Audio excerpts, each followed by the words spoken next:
My name is Brian Reed. I'm the Chief Mobility Officer here at NowSecure. I'd like to tell you about a class of our customers who've really built an amazing application factory. And so one of our insurance customers have built a mobile application factory that's pretty impressive. They've got the CI/CD tool chain, about 20 different tools and infrastructure built into this factory.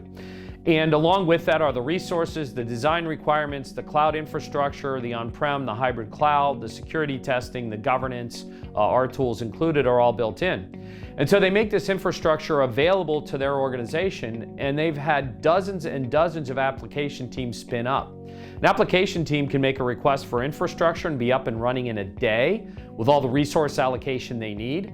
The security team doesn't need to pester them now because all security requirements are built into the infrastructure and the governance and audit controls as well.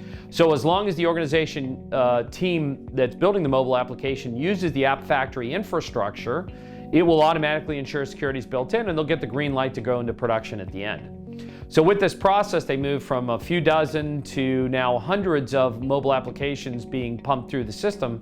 It's a really exciting evolution of really systematizing the mobile application factory.